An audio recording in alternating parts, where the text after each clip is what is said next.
እጅግ የተከበራችሁና የተወደዳችሁ በዓለም ዙሪያ ያላችሁ አጠቃላይ የጂደብሊውፒ ቻናል ተከታዮችን ሰላም እላችኋለሁ። እንደምን አላችሁኝ? እኔ ጋር ሁሉ ሰላም ነው፣ ሁሉ መልካም ነው። የጌታ ስም ለዘላለም የተባረከ ይሁን። ወደዚህ የመጣሁት አንድ ዓላማ ስላለኝ ነው። በኮሜንት ላይ ጂደብሊውፒ ቻናል የምትለው እንዴት ነው? ትርጉም አለ ወይስ የለም? ንገረን የሚሉ ሰዎች በኮሜንታቸው ጽፎ አይቻለሁ። ያንን የጻፉትን ኮሜንት ሲያይ አንድ ሰው ትርጉም፣ ዓላማ ወይንም ትኩረት የሌለውን ነገር ወደ ሚዲያ ያመጣል። ይሄ ትርጉምም ዓላማውም ትኩረትም አጠቃላይ መንፈሳዊ ስለሆነ ያንን አጥኜ ጸልዬ ነው ወደ እናንተ ፊት ይህንን ቻናል ይዤው የቀረብኩት ከዚህ በፊት። አሁንም ደግሞ ቻናሌ እንዲህ አይነት ነው ብዬ ሚኒንጉን በፍጹም ትህትና ይዤ ወደፊታችሁ አምጥቻለሁኝ። ጂደብሊውፒ የሚለው ጉድዊል ኤንድ ፒስ የሚል ነው። ኢን አማሪክ ትራንስሌሽን ደግሞ ጉድዊል ኤንድ ፒስ የሚለው ሐረግ በተለይ በክርስቲያናዊ አውድ ብዙ ጊዜ የሚጠቅም ሲሆን ትርጉሙ ዓላማና ትኩረቱ እንዲህ ነው። ትርጉሙ ወይንም ሚኒንግ ጉድዊል መልካም ፈቃድ፣ ቸርነት፣ በጎ ፈቃድ፣ በጎ ፍላጎት ነው። ሌላኛው ፒስ የሚለው ሰላም፣ የልብ ሰላም ከእግዚአብሔርና ከሰዎች ጋር በሰላም እንድንኖር በጣም የሚጠቅመን ነው። ውስጣችን ሰላም ሲሆን ከኛ ጋር እግዚአብሔር አለ ማለት ነው።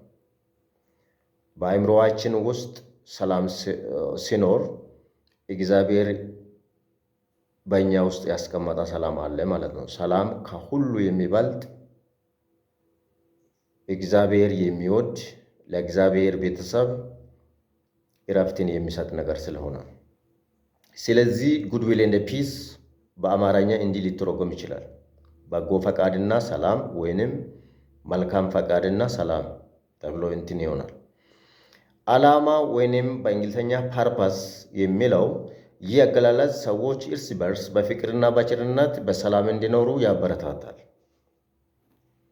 ከእግዚአብሔር የሚመጣው በረከት፣ እርቅና የልብ እረፍት ይገልጻል። ትኩረቱ ወይንም ፎከስ ሶስት ዋና ዋና ነገሮች ናቸው። አንደኛ ከእግዚአብሔርና ከሰዎች ጋር የምናገኛቸው ሰላም። እግዚአብሔር ሰላም ሲሰጠን እግዚአብሔር ሰላም የሰጣቸው ሰዎች ሰላም ይሰጡናል። በሚዲያ ላይ ይሁን፣ በቤተሰብ ይሁን፣ በቤተ ክርስቲያን ይሁን፣ ሰላም የሌላቸው ሰዎች ሰላም ሊሰጣችሁ አይችልም። ሰላም ያለው ሰው ማን ያለ ነው? ኢየሱስ ያለው ሰው ነው። ሰላም ይሰጣችኋል። ሌላው ደግሞ ከእግዚአብሔር የሚመጣ በጎ ፈቃድ ነው። ትኩረቱ በፍቅር በይቅርታና በአንድነት መኖር ነው። የዚህ የቻናሌ ዋናው ዓላማ፣ ዋናው ትኩረቱ፣ ዋናው ትርጉሙ ሰምታችኋል ወገኖቼ። እጅግ በጣም የሚወዳችሁ ውድ ወንድሞቼንና ውድ እህቶቼን በዓለም ዙሪያ ያላችሁ አጠቃላይ በኢትዮጵያም በኤርትራም በአረብ ሀገር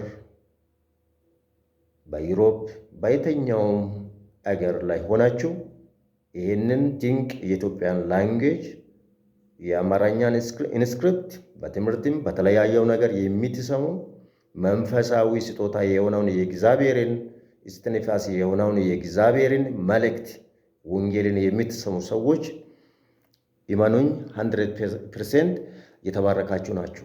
እግዚአብሔር ይባርካችሁ። ምክንያቱም ጌታችን ኢየሱስ ክርስቶስ ሲናገር ማንም ቃሌን ሰምቶ ለሚመሰክርልኝ እኔም በሰማይ በአባቴና በመላእክቶቼ ፊት ይመሰክራሉ ነው ያለ። ስለዚህ ጌታ እጅግ ይባርካችሁ። በጣም የተወደዳችሁ ናችሁ። የእግዚአብሔር ሰላም፣ የእግዚአብሔር በጎ ፈቃድ በእናንተ ላይ ይሁን። እግዚአብሔር ይባርካችሁ። ሸሎም